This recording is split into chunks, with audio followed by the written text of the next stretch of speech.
Iran has responded to Pakistan's ceasefire initiative, demanding a permanent end to the war with the US and Israel. State media says Tehran's conditions include a new protocol for passage in the Strait of Hormuz. That's after a renewed wave of Israeli attacks on dozens of aircraft in Tehran and other locations in the country. The strikes come shortly after it targeted Iran's largest petrochemical complex in the port city of Asaluah. The facility processes natural gas from the offshore South Pars field. Well, Iran says the attack damaged several production units. Strikes hit facilities that supply the complex with electricity, water and oxygen, bringing operations to a halt. The Israeli Defense Minister says the attack's a severe economic blow to Tehran. Last month, Israel hit a storage facility in the South Pars gas field. Iran responded by targeting energy sites across the region, including Qatar's Ras Laffan facility. Well, South Pars forms part of a 9,700 square kilometre gas field, the largest on Earth, jointly held by Iran and Qatar. For Iran, South Pars is the backbone of its energy supply, meeting around 80% of the country's domestic natural gas demand. Stretching beneath the Gulf, the field is divided. Roughly one-third lies within Iran's territory as South Pars, while the larger share extends into Qatari waters, known as the North Dome Field. Well, we are live in Dubai, Ramallah in the occupied West Bank, the White House and Tehran. Let's begin with Ali Hashem in the Iranian capital. Good to see you, Ali. So Iran, we understand, responding to Pakistan's ceasefire initiative. What more do we know?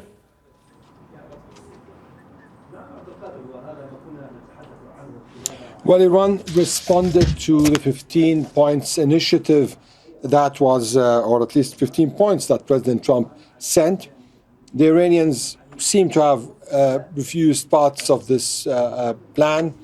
Mainly, they responded with calling for peace to be across the region. They do not want a ceasefire. They have issues. They are having reservations. They're putting reservations on the idea of ceasefire. So they want a peace plan for the whole region. That means all regional conflicts that are already going on right now.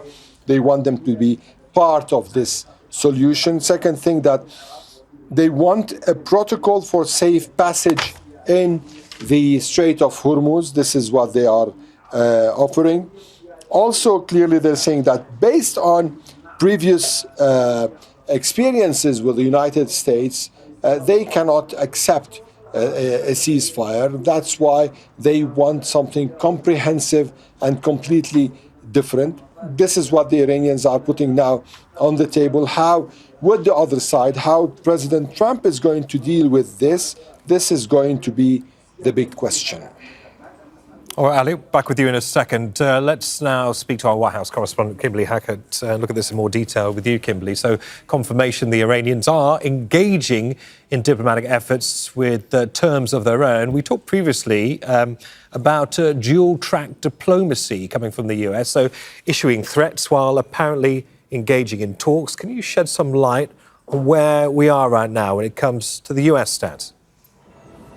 Well, it still is a dual track. What we know is that the vice president, along with Middle East envoys Witkoff and Kushner, and also the Secretary of State, but for the most part, the vice president has been leading these discussions and these back channel discussions with intermediaries. But the bottom line is that there has been no signature from the U.S. president on any deal that would lead to a 45-day ceasefire, because as you point out, the U.S. president is continuing with these threats and that looming deadline of Tuesday, 8 p.m. Washington time, for there to be some sort of agreement that would not only halt hostilities, but also reopen the Strait of Hormuz. In fact, the U.S. president continuing that maximum pressure in order to get Iran to comply, saying he will, quote, blow up the whole country if a deal's not reached. Now, the U.S. president is expected to have a 17 GMT press conference today where he'll be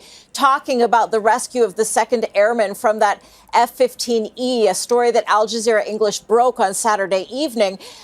We're going to hear from the president and hopefully also get some clarity on where things stand, not only on the discussions, but also on whether or not he really is firm about this deadline, given the fact that the U.S. president has issued deadlines to reopen the strait before, only to extend them.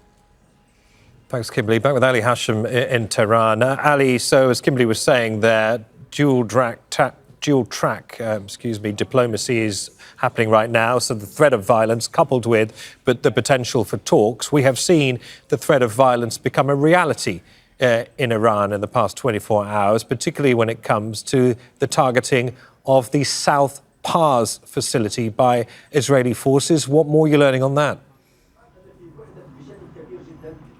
Well, the attack on South Pars comes as the attacks on other infrastructure is going on. We saw attacks on universities on South Pars, which is actually a strategic field for the Iranians. And given the precedents, this is going to trigger a retaliation that is going to overcomplicate the whole situation.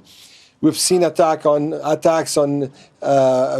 pharmaceutical factories. We've seen attacks on chemical factories. We've seen attacks on universities today. The University of Sharif, that's described by the Iranian foreign minister as the MIT of Iran. Yesterday, University of Beheshti, day before on Ilm wa San'at, and others and others and others.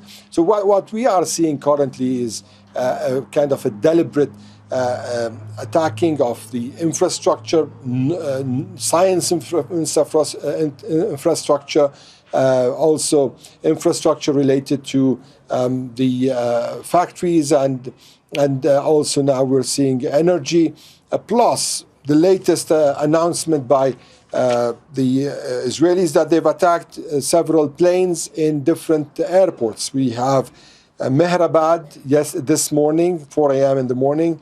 Then today, Mashhad, 3 explosions were had at that. It's the second biggest city in Iran, by the way. And to the south of Iran, Ahwaz, also yesterday there have been around 3 airstrikes on the airport. Ali Hashem in Tehran, thank you.